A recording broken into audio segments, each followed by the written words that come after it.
Hey, there you go. Now you can hear me. It's been a long week, guys. My name is Gabe DeArmond, publisher of PowerMizzou.com. It is an SEC football Saturday, maybe not the one we expected on Monday, but nonetheless an SEC football Saturday. Missouri and Vanderbilt getting set to kick off in about 90 minutes from Faurot Field at on the SEC network. As I said, we added a little something new for you guys. Down below, we've got the ticker with all the SEC games. Now, we've had that, but everybody asks me every week, what channel's the game on? So every game there, you can see the channel. Somebody told me no volume. I believe that problem is now fixed. If you guys still can't hear me, let me know, and we are going to fix that. But I think everything should be working just fine. I've got volume. I can hear myself, so hopefully you guys can. The first thing I've got to do this week, because I didn't do it enough last week because technical error, operator issues, whatever it was.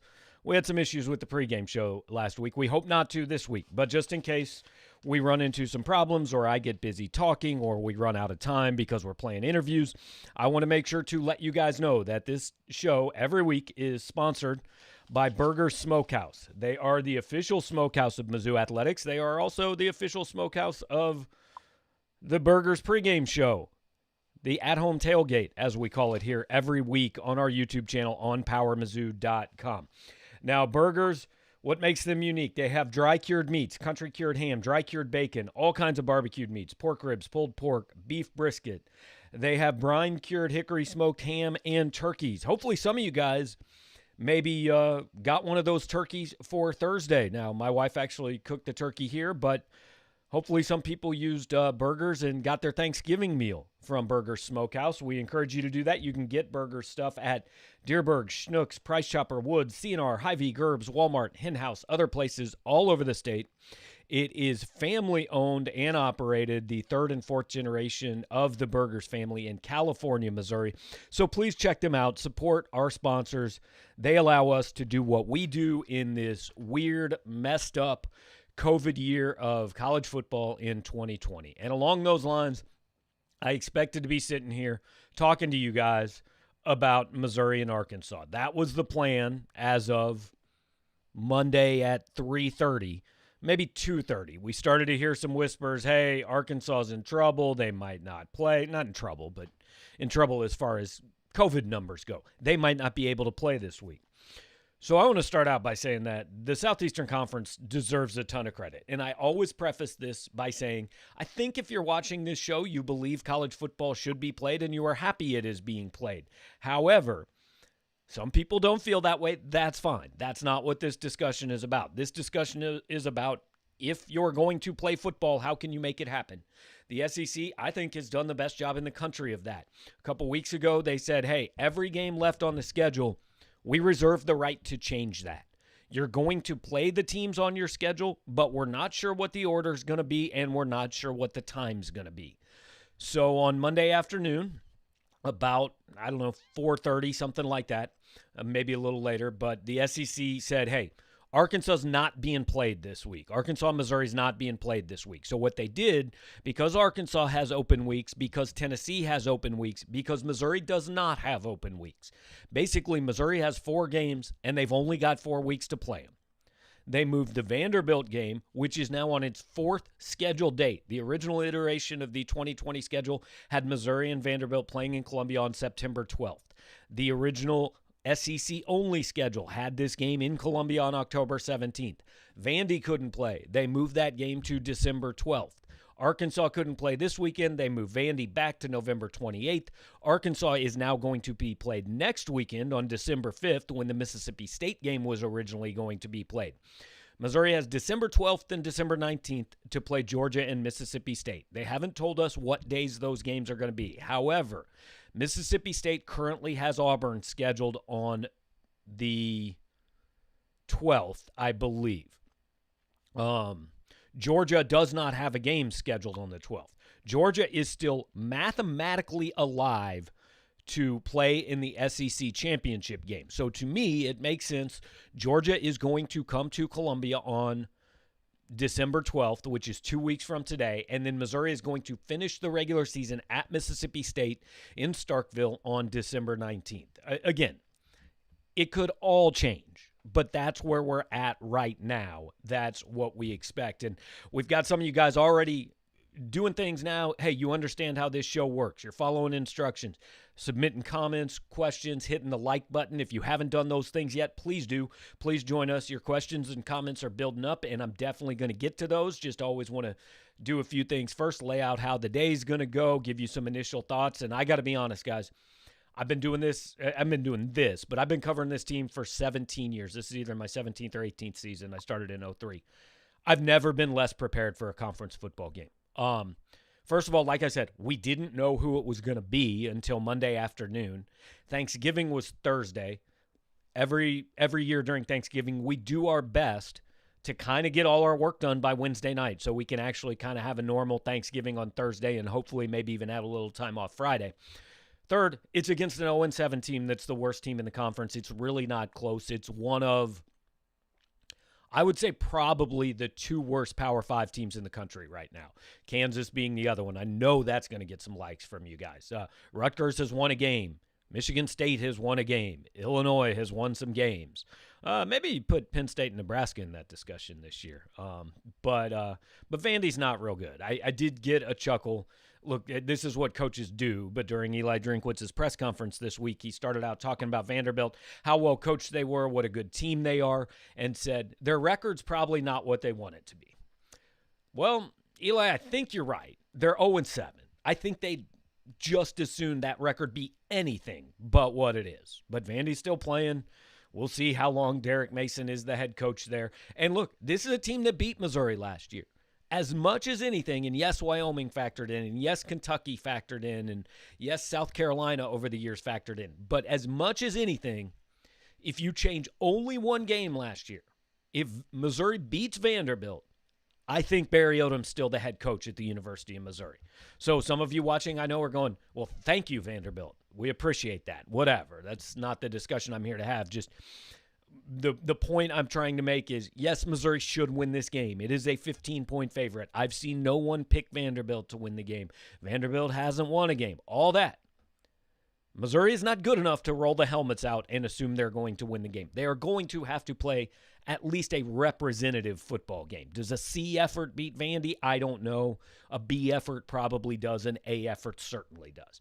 But the point being, Missouri can't just show up. Missouri not good enough to just show up. And I want to get to the question of the day, and we're going to talk to Chris Lee from VandySports.com later in this show, coming up pretty soon, actually. But I recorded an interview with Chris. I believe it was on Tuesday afternoon. So when we talked to Chris, this story had not yet come out. Bradley Heath is asking about Sarah Fuller, and whether we think she's going to play. She is a kicker on the Vanderbilt team, has been cleared to travel, will be at Mizzou. Now, basically, the situation was Vanderbilt ran out of specialists because of COVID. I think Vanderbilt's under 53 people. I don't know the actual number because I don't really care that much. They're playing the game. Whatever the number is, it is. But they don't have a lot of players, and they haven't had a lot of players all year. So Sarah Fuller is the goalie on the Vanderbilt women's soccer team, which, by the way, won the SEC tournament last week and will be at some point playing in the NCAA tournament, although I guess that's not until spring. So Sarah Fuller has joined the Vanderbilt football team as a place kicker. And do we expect to see her play? I do, at least on kickoffs. Now, I've heard some talk from Vanderbilt that what could happen is she could kick the ball off and then run off the field. So Vandy could be going 10 versus 11 on kickoff coverage. It shouldn't make a huge difference. It's possible that it does. You know, sometimes the kicker's the last line of defense, and it doesn't work. And now if Missouri continues to fair catch kickoffs, it absolutely won't matter. But I don't know what Sarah Fuller's leg strength is. I don't know if she can put the ball in the end zone. I don't know if Tyler Beatty's going to be taking these things at the 15-yard line. I have no idea. So that could come into play. And I know people will say, well, that's dumb. She shouldn't be out there if she's going to run off. Whatever. Look, this is a historic thing. You don't have to like it.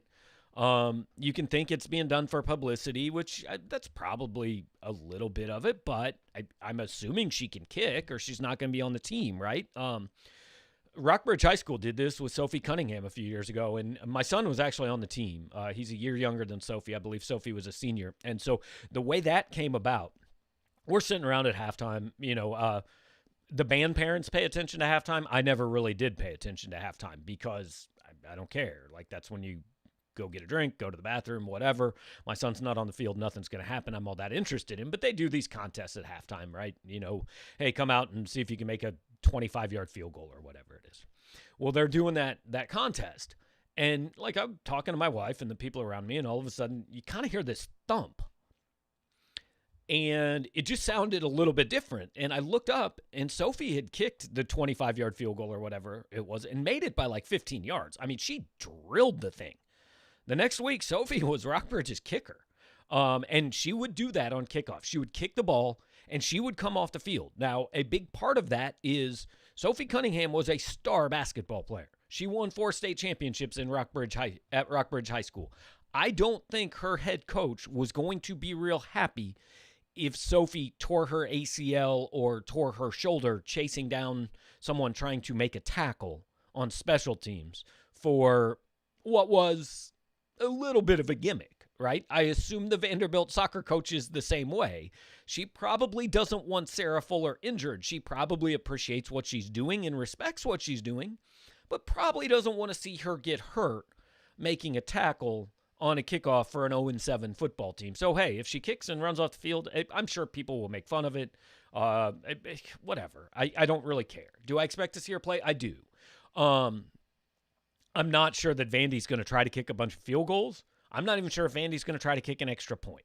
They might, just to give her a shot. But also, hey, this is an 0-7 football team without a lot to lose. So go for 2 if you manage to score. We'll see how it goes. It's an interesting little side note. It has brought some eyeballs and some attention to a game that probably wouldn't have a lot of it otherwise.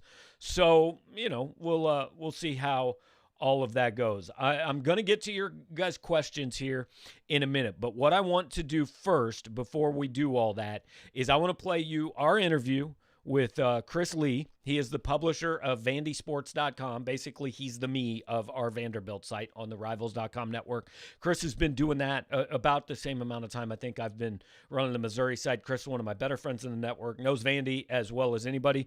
So to give you guys a preview of this week's opponent, I want you to check out my interview with Chris Lee. And again, this was taped before the Sarah Fuller story came out, so we don't talk about that, but we do talk about plenty of other things, including whether Derek Mason's going to be the Vanderbilt head coach next year.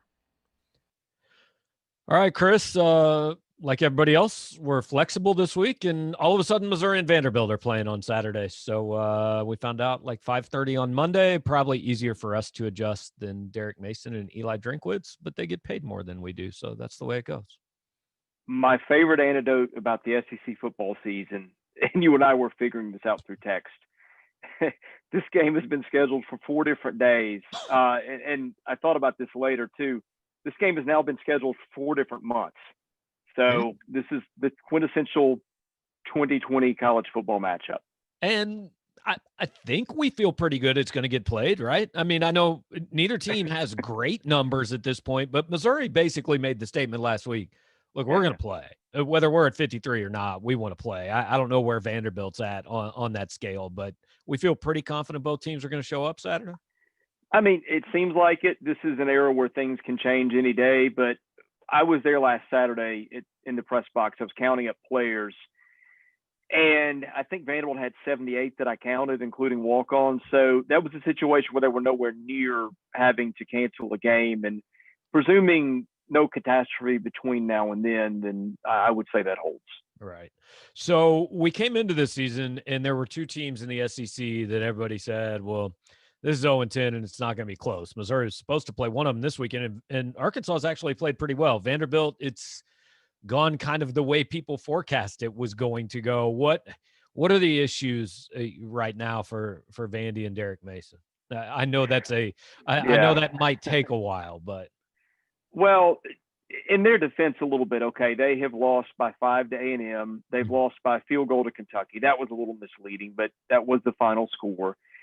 And then they lost by 7 to Mississippi State in a game where they were -5 in turnovers. So they've been more competitive in spots, and now the other games were ugly, right? But this is a team, Gabe, that came into the season where it was already going to be weak on the offensive line. 2, maybe 3 starters opted out. You go in with the backdrop of losing maybe the best running back in school history to the NFL. You're starting a true freshman quarterback. Your receivers aren't getting separation.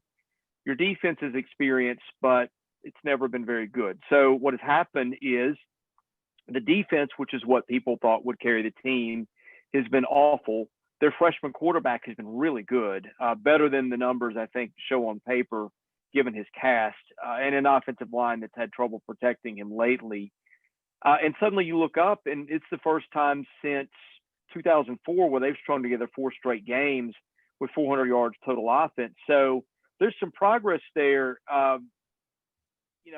Still behind on the scoreboard at the end of the day, and some games have been ugly. But this is a team that, when I talk to people around it, they feel like they've kind of gotten close at times. And I don't know that they're quite the pass out that people thought they would be at the start of the year. What do you get as far as a feeling for where their kind of motivation and interest level is? Because I think that's a question for a lot of teams. I mean, South Carolina last week for 2.5 quarters looked like it wanted to be anywhere but playing a football game against Missouri. When you're sitting 0-7 in a weird season, that can go one of two ways. What's your sense of Vanderbilt's feelings? I haven't seen quit from them. I mean, a lot of kids have left the program. They've had a lot of opt-outs. Dimitri Moore left the program today. He was a preseason All-SEC second-team linebacker. I think when you've got kids leaving in the middle of the season, that's not a good sign. But the ones who are still here seem to be bought in. I think they've got a good freshman leader in Ken Seals. That always helps when you have that from a quarterback. I think there's some youthful exuberance of maybe some of the kids don't know better than to get beaten down by it all at some point is the best way I know to put it. And I do think Derek Mason, who I think is going to end up losing his job at the end of the season, is a guy that the kids like and are playing for to that extent. So it feels weird to say it because they've had like 30 kids leave the team. And that's a problem. That's a big red flag. But I feel like the kids that are left have been giving effort. So You kind of answered it there, but I mean, we went into this season kind of thinking surely college athletic departments are not going to be dumb enough to pay $1 million buyouts and all this and make a guy lose his job when he didn't have off season. Well, we've seen that's not true because Will Muschamp is out. So you think the axe falls on Mason here in 3 weeks? Everything that I'm hearing indicates it is. And look, he's got a tough job. The school has not supported him. The things, every SEC fan knows, are true about them. They've got to do better. But at the same time, James Franklin won. He was there 3 years. He finished in the top 25 twice. That's not been a decade yet. When you are 0 for 7 in terms of winning seasons, which is where he is 10-45 in the SEC in his tenure. They are trying to raise excitement and money for facilities, allegedly. And you can't do that if people don't believe in your coach. The fan base is out on him. And I just think that the pressure to retain him is too much against for them to not move on. And what I've been hearing is that they will. So I said it about Barry Odom here. I said it about Will Muschamp at South Carolina. The thing you don't want to do is follow the guy at Vanderbilt, right? And whether or not James Franklin's the best coach Vanderbilt's ever had, he's certainly the best one they've had in quite a while. And it's tough following that guy. So, just look, fans love this kind of stuff. I'm sure your board is talking about it, and I'm sure Missouri fans would be curious if that happens. And we understand things can change, but if that happens, what kind of guy does Vanderbilt look at? I'm really surprised that there's more interest in this job than people think. And people have given me some names. I'm like, really? And then you go and check and you find out there's something to it. 3 names I think deserve a look. One of them is Jeff Fisher, who my audience and your audience know very well. Jeff wants the job badly. Okay. And Jeff likes Nashville, and he has been targeting that job and sort of stalking it for over a year, to the point of coming to basketball games last winter to meet people. And he's met former players, boosters. He has tried to do his diligence to get the job if it comes open. Will Healy's another one at Charlotte. Will Healy had an uncle who was an All-American at Vanderbilt and grew up a Vanderbilt fan, grew up around here, I believe. That's one who will be interested in the job. And the third one really surprised me is Jamie Chadwell Okay. at Coastal Carolina. And that was one of those I did the double take on. But when I started checking around, there seems to be genuine interest in him. I think you have three guys with very different personalities and backgrounds, but to me, that's a pretty good start on a search, just those guys alone. Interesting. So back to this Vandy team, kind of in the one that Missouri will see on Saturday. You like you mentioned, they've been competitive against kind of the non-elite teams in the SEC. Certainly, Missouri is not an elite team at this point in time, even though I think they've overachieved. So, what does Vanderbilt need to lean on? What do they need to do well if they're going to come in here and kind of ruin a second straight Missouri season? Well, the one stat, this goes for any college football game, is turnovers. They're last in the league in turnovers, in turnover margin, that is. They've got one interception as a defense. They just cannot make things happen all that in. So you've got to at least be a zero or a plus number, I think, to have a chance. The other thing is their offense has really come along.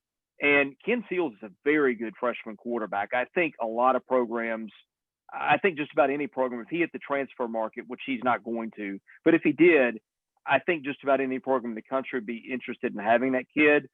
He's found some pass catchers that developed a little bit. You know, they really missed Keon Henry Brooks last week. He set out the Florida game, but he's had, I think, 500 and something yards from scrimmage 3 games before that. Him being out against Florida really hurt them. I think if they get him back this week, which I think they will, I think that makes a big difference in the offense. So to me, it's can they not turn the ball over? Can they maybe force 1 or 2? And can they do a better job of converting yards into points? There's kind of a disconnect between what the stats have been and the point number they put on the scoreboard. So those are the things that I watch on that side. There's a connection here that I'd actually kind of forgotten until we talked to Eli Drinkwitz this morning. But Vanderbilt's defensive coordinator, Ted Roof, was Drinkwitz's DC at App State last year. It always, for me, raises a little bit of a red flag when a guy gets a new job and doesn't bring somebody from the old staff. I don't know if that's fair or not. Eli certainly spoke highly of Ted Roof. But what do you think that kind of familiarity does for both sides in this matchup? Because obviously, you know, Drinkwitz is running the offense here, and he's probably going to have a pretty good idea what Roof wants to do, and Roof's probably going to have a pretty good idea what Drinkwitz wants to do. Well, I don't know that it's really mattered what teams know or don't know about them because, and this has been the case for 2 years. It was the case before Ted Roof. It's the case now. Teams can just kind of pick what they want to do against them and go at it. For example, Kentucky ran the ball really well against them the last 2 years. No, Kentucky can't throw the ball for anything, but it didn't matter. Ole Miss, you saw 2 completely different things the last 2 years. And Oxford last year, Ole Miss ran for 400 plus on Vandy. This year, I think they threw for over 400. So Vanderbilt has not been able to make any team one-dimensional. Mississippi State, another example. They ran for minus yards, but passed enough to win. So I don't know. I look at that team, Gabe. They get blown off the ball on defense on the line, and they were slow and unathletic in the secondary. And that's kind of a hard combination for coaching to overcome. Yeah, although I can tell you one team they made 0-dimensional about 13 months ago. Missouri fans haven't forgotten that one. That is the game that I still can't explain. So yeah, I'm sure if you had an explanation, I bet Barry Odom would have liked it about 9 months ago. He might still be here. But just kind of want to finish up. Look, you mentioned basketball. I'm not sure when Vandy starts, but Missouri starts tomorrow night. With the obvious aside of we don't know how many games are going to be played or which games are going to be played or anything like that, you know, the whole Jerry Stackhouse thing it's fascinating to me because when that hire was made, it just kind of, I said, this is either really going to work or it is going to be a horrific disaster. And I don't think there's any in between. So going into year 2, kind of what's the feeling on Vandy and on Stackhouse there? Well, they're picked last by everybody. So the jury is in on how people feel about that right now. Well, okay, there's 2 camps, and they're both interesting, okay? Because last year, I was watching them play Georgia in the first half of that game, and they had kids hurt, and they're playing 3 walk-ons the last 3 or 4 minutes of the half, and 2 very marginal starters. I'm sitting there watching them thinking, this is the worst SEC lineup I've ever seen in non-garbage time ever. And before that, Kim Anderson would like a word, Chris. trust me, I don't even care who they had. This team would trump that. But the interesting thing is, okay, now they've got a full roster of scholarship players, which they didn't have, so depth's going to help them. But you go back and you look, and last year they had Saban Lee, who just got picked 38th in the draft, and they had Aaron Neesmith, who got picked 14. Okay, when they had those two guys healthy, and Neesmith missed all but one game in the conference season, and that kind of blew up their year. They were still in ranked 120th in KenPom at the time those kids got hurt and left. So, on one hand, people look at it and say, well, they can't be worse just because they're going to have bodies to fill it out. But basketball, a game is a game of star power, and they don't have two kids on their roster this year, I don't think, like those two. Now, Dylan Dessou and Scottie Pippen Jr. may prove me wrong. They may not both being stars. It wouldn't surprise me. But that's kind of the thing. On one hand, they've got some depth they didn't have a year ago that's going to help. But on the other hand, they lost two really great players. And when they had them a year ago, they still weren't very good. So Jerry did coach them up a year ago. I think they played hard. They won their last two regular season games going to the tournament, and that got people excited. But the question is he going to be able to recruit enough talent? And that's where I'm a little bit skeptical. All right, Chris. Well, look, I know you're busy. I know I'm busy trying to get everything done before Thursday morning this week. So appreciate you taking some time. Sorry you're not going to be able to make the trip to Columbia this year, but we'll catch up down the road, man. One of these days. All right. All right, that is Chris Lee from vandysports.com. So he kind of gave you the lay of the land. I'm glad you guys enjoyed the Jeff Fisher tidbit. As I told Chris, Jeff Fisher might be good for Vandy. Vandy fans would be pretty happy with a guy that manages to go 6-6 every season. So we'll see what happens there. Could be a second opening in the SEC East. Going to use the next few minutes to catch up on questions and comments you guys have been asking. But first of all, once again, do want to remind you to check out Burgers Smokehouse. You can find them online at smokehouse.com, and you can order any of their products there. They make this show possible. They've supported us every week through a weird season, but it looks like as of right now, knock on wood, we're going to get 10 football games in maybe this year, and Burgers has been on board and helped us through this transition of kind of changing the way we do things, covering this Missouri season. Every week it's gotten a little bit more traction, so hopefully we'll have all you guys here. What we're going to do, as we do every week, this is going to go, and by the way, Bob Douglas is on here. He is okay. He's saying he hopes we see Mitchell at some point. Mitchell is going to join us 25 minutes from now. Mitch will join us from the press box at Faurot Field to kind of wrap things up. Give us the idea from there, who he sees on the sideline, who he doesn't see on the sideline, what's going on at the stadium. He will be at the stadium for the game, doing all the stuff he normally does on the message board, post-game, all that. What I'm going to do when we're done talking to Mitch should be, 10:40, 10:45. I'm going to take a 15-minute break or so, come back on, get on this same channel. We'll start a new show right at kickoff or a couple minutes before on the call with presented by Colin Gentry Law Group. It's just our game watch along. We're here all day long throughout the game. I keep you guys updated on stats, give some of my thoughts, analysis. You guys comment, questions, all that. It's just kind of a big virtual game watch along. A lot of the people who are watching here have been on that before. We had a lot of new people last week join us, so hopefully we'll get some people that are sitting around in their Thanksgiving pants eating leftovers and watching football. Then when the game is over, I am going to, in that broadcast, I'll jump on Eli Drinkwitz's teleconference. I will record that. As soon as Drinkwitz is done, while Mitch is talking to players in writing, I will start the post-game drink.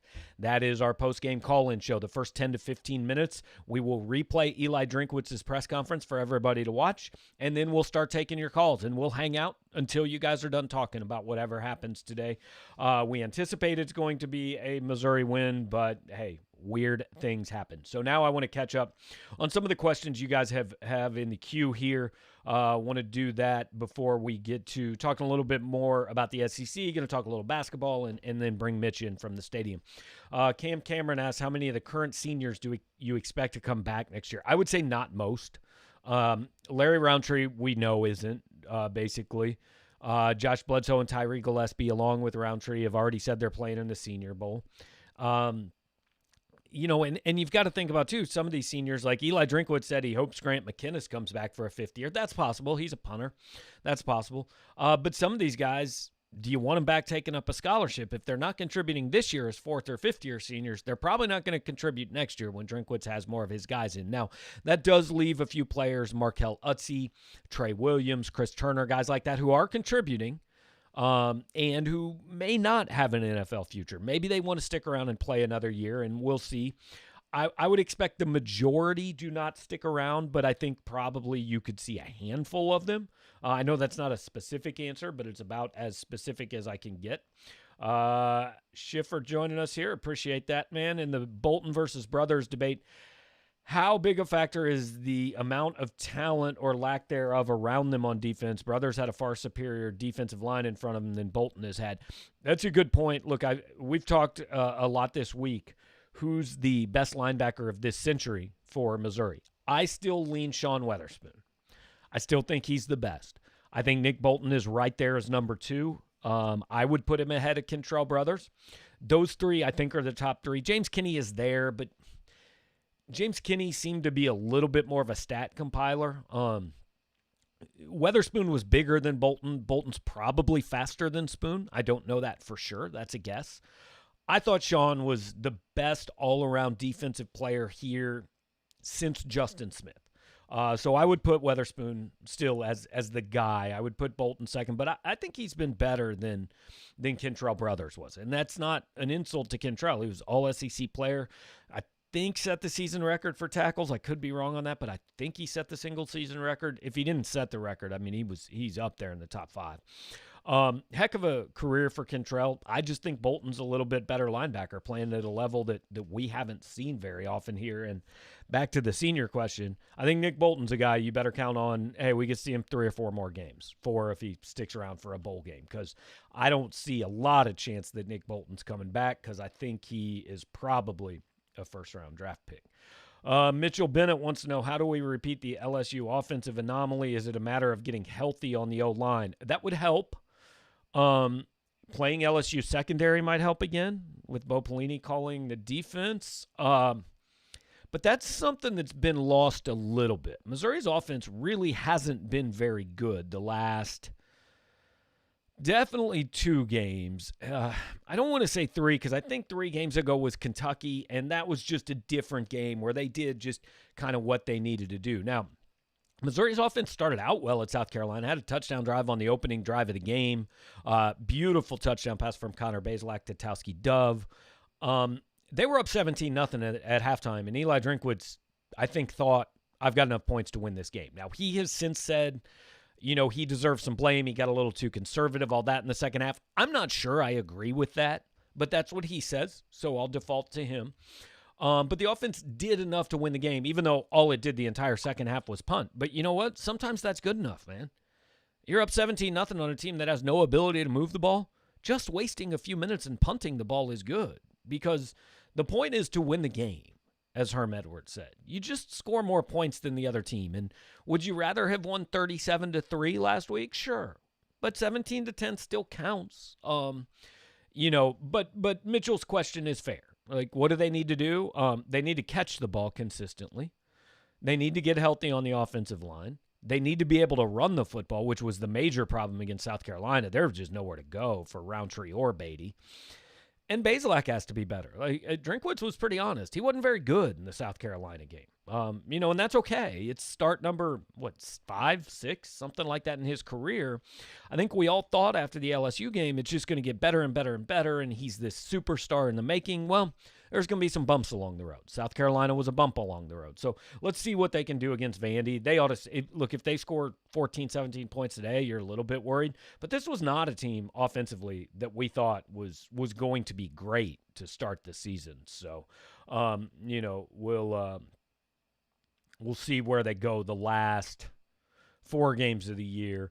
Vandy, not a very good defense. Arkansas, an opportunistic defense, but I don't know if they're good. They're better, but I don't know if they're good. Mississippi State, look, that's a bad team. It's a little bit better than Vanderbilt, but that's about it. And then Georgia, the second best defense they will have played all season long. Cam wants to know, with Bazelak showing promise as a redshirt freshman, is there any worry that Macon might look to go elsewhere? Everything we have heard is that Tyler Macon loves Missouri, loves Eli Drinkwitz, and he's on board. Look, big-time recruits, and I think Macon qualifies as a big-time recruit, they believe in their ability to come in and win the job. Now, whether that's next year or not, that might be a little unrealistic, especially not playing as a senior, but he is going to enroll early. So, hey, let's say he redshirts next year, and that'd be fine. But then you go into the 2022 season, and I'm sure that Tyler Macon thinks he can win that job then. And if he doesn't, maybe he transfers. And if he does, maybe Connor Bazelak transfers. And that's fine. That's how you have to do QB recruiting. You sign a good one every year. They need to go out and sign another good one next year to stack behind Bazelak and Macon. And then if guys want to leave, they just want to leave. And that's okay. You just deal with it. But you have to sign a good one every single year, I think. And just let the chips kind of fall where they may. Scott Clark joining us again. Scott, good to see you, man. Last week you commented that being conservative on offense, getting up was a smart way to go. Do you think that should be the plan today? To some extent, yes, because I think this is a team where if you can get to 17 or 21 points, and if your defense is playing well enough and you're confident in them, look, again, this is a flawed team, especially on the offensive side of the football. They have weaknesses. So unless everything just happens to be working and you feel like you can go score 40, then if you can do that, go do that. But last week, it wasn't all working. The run game wasn't working. As we said, Bazelak wasn't great. And so I was fine with the approach last week. Drinkwitz, thinks he should have done things better. I think Drinkwitz is doing two things there. One, he's taking the blame off players and putting it on himself, which is what good coaches do. And two, he is seeking perfection. Every coach is. And they know they're not going to get there, but he probably came out of that game, and the team probably came out of that game not real happy with how they played in the second half, especially on offense. So I was fine with the approach. I understand why it's frustrating. I understand why they say they need to do better, but I didn't have any issue with it. Tyler Wynn joining us today. Tyler, good to have you here, man. Some of these names are new. Some of you guys have been here before, but again, we're getting good participation and more people every week, and we appreciate that. If you guys can spread the word, hit the like button, subscribe to the channel, just tell people what we do here every week. That would be great. We'd love to keep doing this, even when we're allowed to be back at the stadium. This is something that I'm willing to keep doing in future seasons if people enjoy it. Tyler says, are you surprised we haven't seen more of Beatty and Roundtree on the field at the same time? I am a little bit, and that's something I wonder if we'll see as we go along, especially I've not been super impressed with the wide receivers. Damon Hazelton seems to have fallen completely out of favor. Jalen Knox has been up and down. Put Beatty in the slot. Let me see him split out some. The Chiefs used to do that with Kareem Hunt. They're doing it. Le'Veon Bell has done that throughout his career. There are running backs who can do that. I'd like to see Tyler Beatty lined up as a wideout sometimes. I think that's something that could work. T-Rise actually asked a question that I meant to get to when we started this segment. Is Robinson available this week? Not saying he should play, but curious if he's still hurt. He is not available. I can't say for sure. I don't think it's because he's hurt, but Sean Robinson's not going to be available. We do not have a full list of the players not available. We know Kobe Whiteside is questionable. Trajan Jeffcoat, Daniel Parker, Xavier Delgado, Larry Borum, all maybe not available. Sean Robinson is not available this week. Eli Drinkwitz said that earlier this week. So Connor Bazelak's the quarterback. Brady Cook's the backup. Micah Wilson's the emergency third-string guy. That's how it's going to go at quarterback until Robinson is back, which if it's like a quarantine situation, you would think would be next week. But, again, we don't know that for sure. We don't have the full list of available players. I think Drinkwitz said on Tuesday they were at 59 guys, and I think that's about the same number. Now, that does include, again, Whiteside, Parker, Borum, and Delgado, and Jeffcoat, who we're not sure if any of those guys are going to play. So that number includes them, so it could be closer to like 55 that actually suit up and are available to play. But Sean Robinson is not going to be one of them. Stewart asks, is Hazelton's playing time a performance issue, or has there been some behind-the-scenes stories? Look, Drinkwood said last week he was healthy. He played one snap. I mean, at some point, you got to get the job done, and I'm sure Damon Hazelton's a good kid, and I'm sure he's more frustrated than anybody, but he's had problems hanging on to the ball, and Cam asks kind of the same question. He's had problems hanging on to the football, and you just can't keep doing it. You got to give somebody else a shot. And when Towski Dove has been out there, he has made plays. He's the guy who mostly takes snaps from Hazelton, and he's made plays, including one against South Carolina. Kiki Chisholm, I think, deserves some credit. He bounced back and had one of probably his best day in the South Carolina game, I think it was. So, Jalen Knox has been up and down, but he has made plays fairly consistently at times during this season. So those are the guys. Barrett Bannister catches everything close to him. Those are the guys you have to go with. That doesn't mean Hazelton's done or won't get a shot again, but right now you got to go with the guys that are making plays. So, hey, guys, this is the Burger Smokehouse at-home tailgate, which is a football show, and we do have a football game starting in about 48 minutes, but it's crossover season in college sports.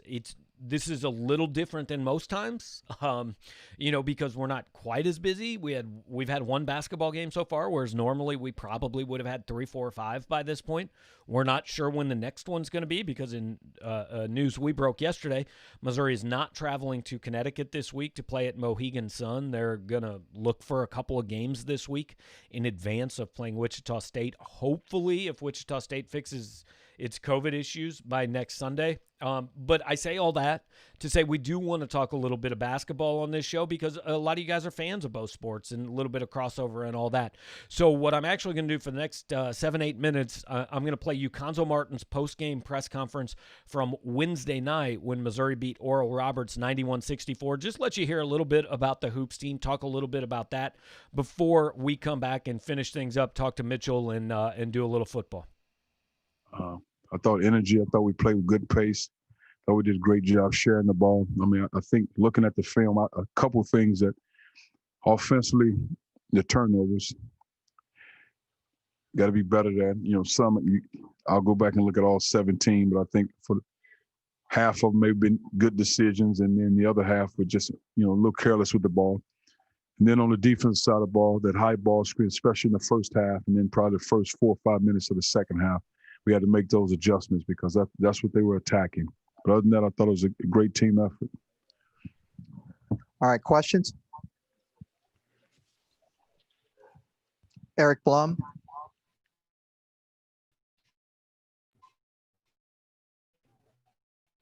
Coach, was tonight's performance from Jeremiah kind of a lucky? Yes, because he's the guy that's going to score the ball. He's going to demand guys corralling him in the post. I thought he was he was probably trying to get 15 rebounds tonight. That was a goal. But I thought he was a little hesitant in the post because the way they double the post, it's not something we practiced. We just kind of went over once we started scouting them. But the way they double the post, they go from the baseline. And most traditional teams, they double the post, they come from the middle or the top. And so it was just an adjustment for him. I thought they'd had him a little hesitant when he received the ball in the post instead of just making quick moves. Gabe? Yeah, Conso, you mentioned the pace. I mean, obviously 91 points has something to do with shooting it well too, but is that how you want to see this team play? It didn't seem there was much walking the ball up the floor. No, push the ball. And then just really having the time throughout the spring and summer and into the fall, just studying teams, giving ourselves a chance to play that way because you got to be conditioned to do it. And I think we have to be better because I don't think our wings ran at the level they need to, and I think our guys need to run. Mitch was a little under the weather because he's a major piece of what we do, but it was good to see him out there on the floor because we didn't think he would be able to go tonight, but he showed a lot of heart in that. But, yes, we want to get up and down the floor and play with good pace and in good space. Dave Matter? Although even when Mark came back from that injury last year, he just wasn't quite himself. How good was it just to see him out there playing, where you're used to seeing him play? Oh, it was great, man, because he works hard. and he puts the time into it, and just his ability, of course, to shoot the ball, but also driving the ball, making good decisions with the ball, being strong with the ball. He's a physical presence, and you hate to see any young guy go down with injuries, but it's good to see him back because of the time he put it to him. And he's a good guy. And you like to see him be successful. Natalie? Hey, Coach, congratulations. Even, away from the basketball, it's almost 8 months to the day that the SEC tournament was canceled. You guys came home. How does it feel to, get out here and get a team win like this and actually play some basketball for the first time in a very long time? Felt good. I thought our fans had good energy as well. I mean, just because we were debating whether or not we use noise in the arena, but I thought our fans did a good job of giving us energy and giving us good noise. But it feels good to be back out on the floor, and now we have to figure out what's next, and hopefully we can get some stuff done. So Because I guess you look at the team performance, you look at all the good. I guess it's just the next step, just replicating that and maybe getting some more consistency going forward. Oh yeah, and I think the consistency. Again, we got to push with pace, and that's conditioning your bodies. Again, like I said, Mitch is a major part of what we do, and it was good to see him out there. We didn't think he would be able to go today, but he was able to go. Kobe has been better. I don't think this is one of Kobe's better games. Not that he played bad, because I thought he was aggressive, attacking the rim, rebounding the basketball. But he has more in his tank as well. But it was good. It was good. Mason? So with the team making over 60% of its shots in the second half, were there any adjustments made at the half to facilitate the team shooting performance? I just think selling in. When you go that long without playing a game, then you kind of beat up on each other in practice. We were ready to play a game. And now, because Mark doesn't get free looks in practice, so it's not as easy in practice. Jeremiah Tilney receiving double teams, guys scraping in the post, and it's like that. So now all of a sudden you get into a game, it's like, man, this feels good, because in practice everybody knows what you're doing, and that's part of what makes teams good. But it was great to be out there just to go against somebody different. Hey, Konzo, that scoring burst that Mark had to start the second half for you guys, just how much of a spark can he be when he's hitting shots like that? Well, I think it's what we expect for him the shots to be ready to shoot the ball, because you're a totally different team when you're making shots. We're a different team. We'll play hard, we'll defend, we'll do all those things, but when we're making shots, we're a different team. You have to be able to make shots when you're trying to be one of the better teams, because if not, it's like a boxing match if you can't make shots. I mean, you got to be able to make shots to give you a chance to create some distance, because we know we'll defend, we know we'll play hard, we'll do those things, but you got to be able to make shots, and it was great to see him make them. Chase? Jordan Wilmore and Drew Buggs saw the first action as Missouri Tigers tonight. What do you think from them? That's why you get that feedback when you do that. I thought they both did a good job. Now, I thought Buggs did a great job facilitating. They didn't make shots, but I thought he did a good job, and that's what we expect from them, finding guys, moving the ball, get it where it needs to get. And I thought he did that. And I thought Jordan was good. Thought his presence was good. Yeah, I mean, I think he'll be fine. I think his best basketball, certainly every practice and every game, he'll continue to get better and better. So there's always going to be.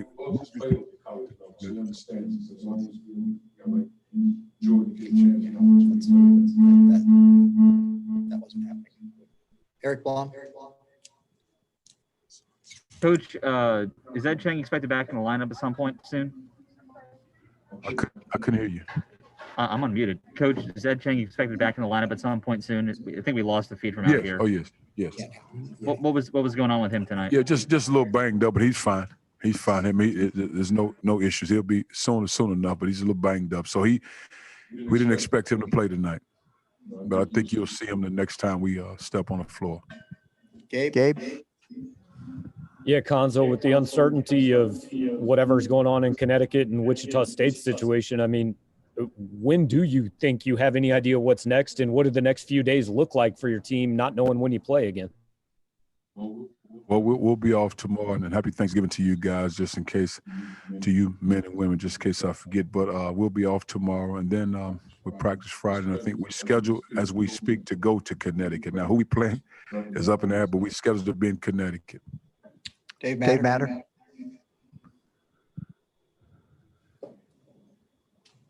Conzo, it didn't seem to make a whole lot of difference who brought the ball up tonight. Did that kind of look how you envisioned it, whether it was X or Drew or the other Drew? Yes, that's not a problem at all. Now again, they know who's bringing the ball up if they're in the game. Shots, either one of those guys can bring the ball up, but if it's a make shot, whoever's in the game, they know who's bringing the ball up. Yes. Gabe? You're done. Switch. Hey, Conzo, I guess you look at the stats and you see X have 17 points, but the 5 turnovers. I guess how do you kind of just maybe tell him to keep being aggressive, but just clean those few miscues up? I think all 5 of his turnovers, he'll be able to see those, and you can get those corrected.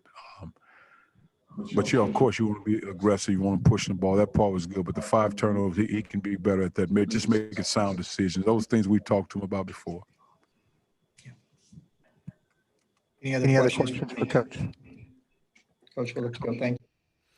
All right, so that was Conzo Martin on Wednesday night. Just wanted to get some basketball in there for you guys, and the audio issues were on Missouri's end there, so wasn't much we could do about that. That's what the recording is. One basketball question here from Drake. Do you think the basketball team will be flexible and we see a SLU or a UMKC game? Missouri should probably never play UMKC again. As a friend of mine said last night, that's like playing Norfolk State. Don't do that. SLU, yeah, it's okay. Again, in this year where you're just trying to get games, and SLU's a good team, and that would be a solid win. In this year, I'd be okay with it if SLU's willing to come to Columbia.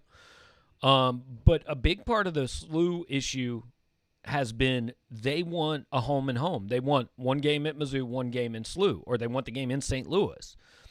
They don't really want to do a 2-for-1 or to come to Columbia, at least from everything I've been told. Well, you know what? I don't know what the advantage is for Missouri there. Because if Missouri wins that game, everybody just goes, yeah, Missouri beats SLU. Good for them. If SLU wins that game, there are a bunch of people, including some in the St. Louis media, who are going to make it into, look at SLU, the best basketball program in the state. The torch has been passed, and it's going to be this huge monumental thing that's going to stay in the press all year long. And I don't know if there's an advantage to Missouri for that. Like, there's no upside. So in this year, I'm fine with it. If that's the game they add, that's cool. But I wouldn't be in a hurry to do it. I just don't think there's a lot of benefit for Missouri on that front. A couple more questions from you guys, and we're going to bring Mitch in from the stadium here in 4 or 5 minutes. Could we see more Macklin? Were you surprised he got in last week? Look, I'm not surprised when anybody gets in because, they're short on numbers. Just about anybody could play. We saw a play for Elijah Young last week, saw Macklin's first catch. And Eli Drinkwitz said they have a handful of plays that are designed to go to him because he's good at those plays. So I don't think you're going to see him out there full time, but he could be a guy in certain situations that could get on the field, especially if he catches the ball and does what he should do. Scott is asking, any idea of which players may be returning this week? Is there any way to know before the game is played? It kind of changes every week. Last week, we actually got a list. 25, 30 minutes before kickoff, hey, here's who's not playing. It might have been a little longer than that. This week, we're not getting that list. Mitchell is at the stadium. Again, we're going to bring him in just a couple minutes. He's going to be calling in. And one of the things that he's kind of there for, other than to obviously cover the game, is to look and say, hey, I see this guy, I don't see this guy. So we're thinking maybe if he's not out here for warmups, he's not available. But no, there's really not a way to officially know it unless they kind of release a list before the game, and they're not doing that this week. With the team winning 3 to 6 games, would this be a 9 to 10 win team in a normal year? I mean, it's hard to judge, right? We all thought when they added Alabama and LSU, well, there's 2 automatic losses. One of the 3 wins so far is actually against LSU. So what if you played Louisiana instead of LSU? Maybe you wouldn't have won that game, right? So it's hard to tell. But the goal is clearly 6-4. They're favored today. They're going to be favored in 2 more games. So the goal is 6-4. If they finish, it's kind of the way you do the math. Sorry about that. The way you do the math is, okay, so we didn't get 4 non-conference games. So let's take Alabama and LSU out of the picture. So that takes 1-1 away. In the 4 non-conference games, maybe we'd have gone 3-1. This looks more like an 8-4, 9-3 team. Obviously, there's no way to know. But if you can go 6, look, I picked them 3-7 coming into this year. If they are better than that, I am. It's overachieving. I've said I think if they go 6-4, Eli Drinkwitz, I don't know if he should be the SEC Coach of the Year, but he should definitely get consideration and get votes. Back to a quick basketball question while we got just a second before we hear from Mitch. How did Jordan Wilmore look in person? He looked huge on the tube. I mean, he's big, listed at 245. I'm not sure about that, but he's definitely big. You know, got a little ways to go, certainly, as far as polish and being ready to be a contributor. But he's a huge individual and, you know, held his own. I thought looked fine on Wednesday night. You think Kim Anderson actively roots against Missouri? Like, I don't think he probably does it publicly. But I don't think he really probably wants Missouri to do well, which is understandable. I got fired from a job. I don't want that place to be good. You know, I get it. Looks like there may be some good defensive line news coming from Mitch. Let's check the Twitter. Okay, Xavier Delgado and Larry Borum are dressed in warming up. Markel Utze and Trajan Jeffcoat are in uniform and warming up. Kobe Whiteside is on the field and warming up. Now, does that mean they'll all play? We don't know. We'll talk to Mitch about that in just a second. He ought to be calling in really anytime, and when he does, we will add him to the broadcast, and we'll kind of let him touch on that. Who's ready to go? Who's in action? Who is he not seeing? It may only be Sean Robinson as far as, you know, as far as guys that we know aren't playing. But Mitch is here. Let's see if I can figure out which side of the screen to add him to. I did. There's Mitch. Hey, Mitch, can you hear me?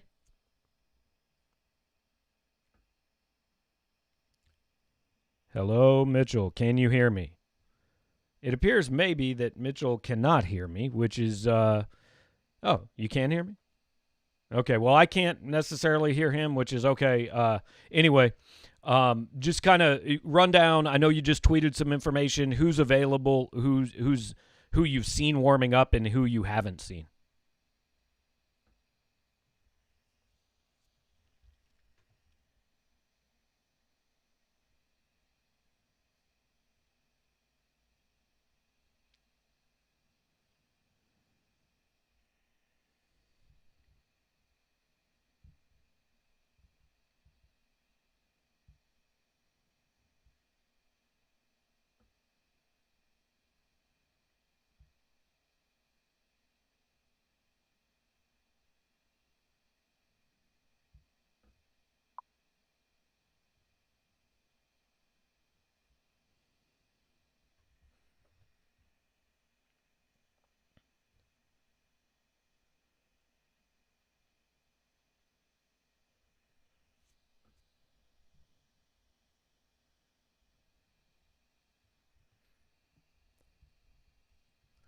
Okay, so it appears that Mitch can hear us. The viewers can't hear him, so technology fails us again. So what I'm going to do is hang up and just have Mitch call me on the Skype line here in just a second, and we'll get that figured out.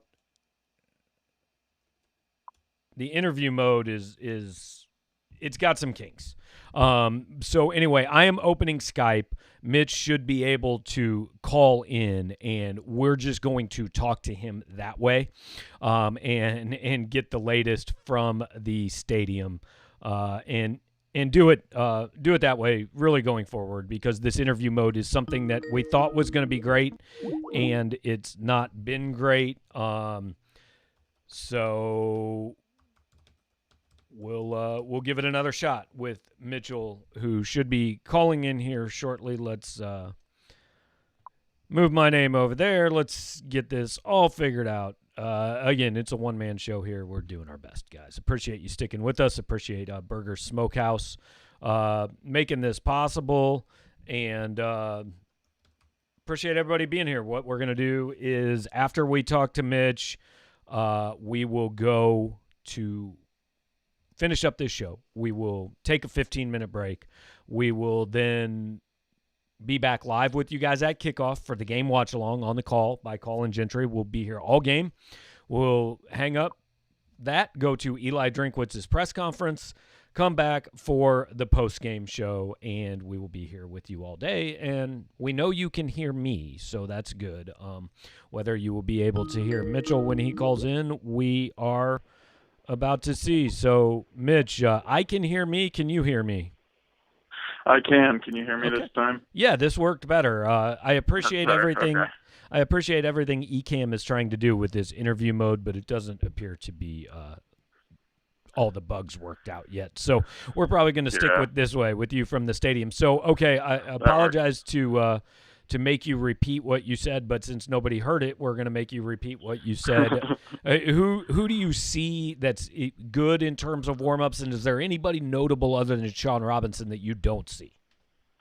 Yeah, so we were told that basically not to expect any surprise inactives from a COVID standpoint. So Eli Drinkwitz said this past week that Missouri would get 3 players back from the 11 that were inactive last week, and that would be it as far as players in quarantine. I spotted Markel Etsy as one of those who's back. I haven't seen Sean Robinson, which we expected him not to be back. Haven't got around to checking off everyone else on that list. From an injury standpoint, Kobe Whiteside is dressed. Now, he was dressed last week and didn't play, but they weren't as close to the 53-man number this week. So you'd have to think that, it's not as much maybe an emergency scenario. I mean, maybe it is, but I would think maybe he has a better shot to play this week. Xavier Delgado and Larry Borum were both dressed and going through positional drills with the first team offensive line. So that implies they might have a good chance to play. And Trajan Jeffcoat was back in uniform this week after he didn't dress at all last week. So definitely good news from the standpoint of the defensive line, especially, which has been the position that probably was most in danger. A lot of people were asking about Sarah Fuller, the Vanderbilt kicker, earlier. Do you have any feel for what the situation there is? I guess Derek Mason has said he does have other available kickers, but do you know what's going on there, or have you paid any attention to her in warm-ups? Yeah, if he has other available kickers, I haven't seen them attempt games. Okay. They seem to have not many specialists. I really and truly have only spotted one long snapper, one punter, and one kicker for Vanderbilt. Now, maybe they have other players on the roster who could kick.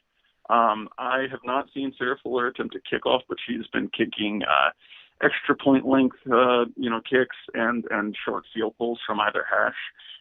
My guess is that they will have someone else kick off, and they will have her available to attempt extra points and field goals inside of about 20 yards, but I could be wrong on that. I would guess though on other fourth downs they'd either punt or go for it. So has she gone? What's the longest field goal you've seen her down there attempting in pregame? About 20 yards. Oh, okay. So not looking to extend the distance. I know coaches, maybe their least favorite question ever is what's your kicker's range. So I'm sure Derek Mason doesn't want that question this week anyway. So I don't know. I look at this kind of like last week where we said, I'm not sure South Carolina's going to care. And there's no way to know this at the stadium, but I'm not sure Vanderbilt's going to care. And that's kind of the biggest deal in this game, isn't it? Yeah, for sure. I think the later we get into the season, that's going to become more and more the biggest factor going into these games. And obviously impossible to tell just from watching pregame warm-ups, but they are clearly shorthanded at specialists. You wonder, obviously, like how, all the attention being on this kicker has, impacted the rest of the locker room. So I don't know. We'll see. It's one of those things you won't be able to see till the game. But you would have to think Missouri may have a little bit of an edge in the motivation department. Right, and we know it's limited attendance and all that, but especially with games being like most people didn't expect this game to be played, this opponent to be played, even though they knew there was going to be a game played. Compared to the other couple home games you've been to, I mean, does it appear like they're going to have the 11,000 people in the stands or something close to it? Yeah, early to say because, when I got up to do this, it was still about 40 minutes to kick off. So, it's never too full at that point, but especially for an 11 a.m. game, it's still looking pretty empty. But, that's not to say that enough people won't show up. I mean, it's it doesn't take a ton to get that 11,700 number or whatever it is. Yeah. Now, I know you already wrote a lot of this stuff, but different format here. So just kind of previewing the game. I mean, keys for Missouri, and what's something where you go, okay, if this happens, maybe we start to see a repeat of last year and it's bad news. I think it would have to be, momentum plays for Vanderbilt. I think if Missouri turns the ball over and gives Vanderbilt a defensive touchdown or a short field, or allows like a big play in the passing game or a screen pass to break for a long touchdown, something like that, that's where, this is not obviously breaking news to anyone, but that's how you let a less talented team hang around and give them the belief that they can win. So I think Missouri obviously would love to start fast and you just avoid those kind of missed assignments or errors from a turnover standpoint. And I would think this game should be in hand by the third, fourth quarter. We were talking a little bit earlier, like, do we need to see more from the Missouri offense this week? Because really, the Kentucky game, you don't want to criticize them because they did what they needed to do to win. But the last two games, the offense really hasn't looked very good for the majority of it. Is this a day where you hope to see more from them, or do we just accept that, hey, this is a pretty limited offensive team that's probably not going to go, that maybe LSU was the anomaly? I think you'd like to see more from them. Now, do you need to see more than they showed last week in order for Missouri to win? Probably not. I wouldn't be surprised if 17 points gets it done again this week. But you would like to. Vanderbilt's defense has been really bad this year. This is especially against the pass. So I think you'd like to see, Connor Bazelak maybe, have a little bit of a get-right game, bounce back a little bit from a few of the mistakes he made last week. And, obviously, at this point in a year like this, you're not just necessarily playing for, the priority number one's win the game. Right. But you're building, with a new coach and a new starting quarterback towards next season. So I think you'd like to see something that, maybe gives the offense a little shot in the arm, a little momentum. Do want to let you know that even though the audio didn't work, having you just kind of speaking mutely for a minute was worth it, because Bob Douglas says, looking good, Mitchell. So if there's any message you would like us to pass along to to Bob, let me know. I guess thanks for watching. Yeah. As always. Okay, so just last thing before we let you go and do your job. Obviously, Iron Bowl at 2:30. There's anything else jump out to you in the SEC today? I don't know, not really. It's, when I'm going to cover a game in person, I kind of don't pay attention to what else is going on, because I know this is probably the only game I'll watch, at least until the night round of games. Right. So obviously Iron Bowl's always or at least something to monitor. Wacky things happen and that type of game. The Egg Bowl's always entertaining, but doesn't really move the needle for me this year unless someone does something stupid again. So right. That's about it on. Right. We're here for the Egg Bowl touchdown celebrations. LSU A&M at 6 o'clock. I don't expect it to be a good game, but you never know. Yeah. I think that's that's a game where it's probably maybe the best test left on A&M's schedule. I don't know, maybe they still play Auburn. That might be a better one. But LSU should at least come to play in that game because of the recent history. Yeah, for sure. All right, well, Mitch, appreciate you making it work, and we'll talk to you later on, man. Yeah, sounds good. Everyone enjoy the game. All right, Mitchell Forty from the press box at Faurot Field. Once again, Kobe Whiteside, Markel Utze, Trajan Jeffcoat, Larry Borum, Xavier Delgado, all going through warm-ups. Delgado and Borum doing so with the first team.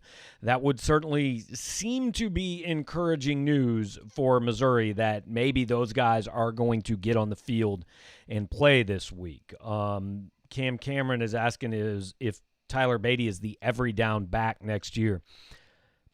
Probably, but I don't think in the way Larry Roundtree is. I don't think he's a 30 carry a game guy. Maybe, he gets the most carries, but he probably splits a little bit more with Elijah Young and maybe an incoming recruit, something like that. So I think he's the leading ball carrier, but he doesn't have the same role next year, I think, that Larry Roundtree has this year. So we got, couple minutes to 5 minutes left here.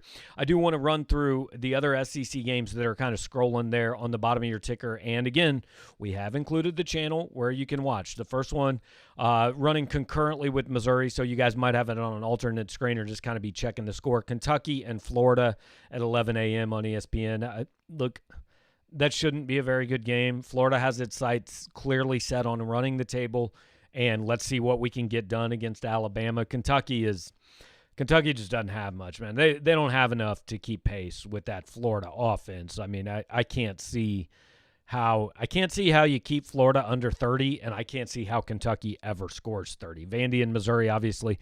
The other 11 a.m. game, Iron Bowl without Nick Saban on the sideline, 2:30 on CBS. Alabama clearly the better team and the favored team. I'm still stunned to see an Iron Bowl with a 24-point line, but that's what it's sitting at right now. Egg Bowl at 3 o'clock on SEC Network or whenever Missouri and Vandy are done. Ole Miss, certainly the favorite there. Ole Miss really in a very similar spot to Missouri, I think. The record isn't obviously quite as good. I think they're 3-5. But Ole Miss is a team that first-year coach, there's a lot of things to like. The offense has been really good under Lane Kiffin.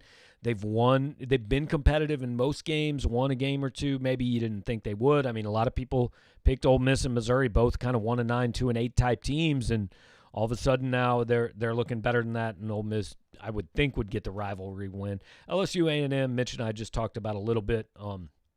I think A&M probably wins, but look, A&M's been off for a couple weeks. Kellen Mond was rumored to maybe be in quarantine, so how does A&M look? The one thing LSU can do is score some points, so that's something. And then the nightcap, Georgia at South Carolina. I really don't have anything to say. And Breakfast King says the SEC schedule is a snooze fest today. I'll be honest, it is most weeks this year.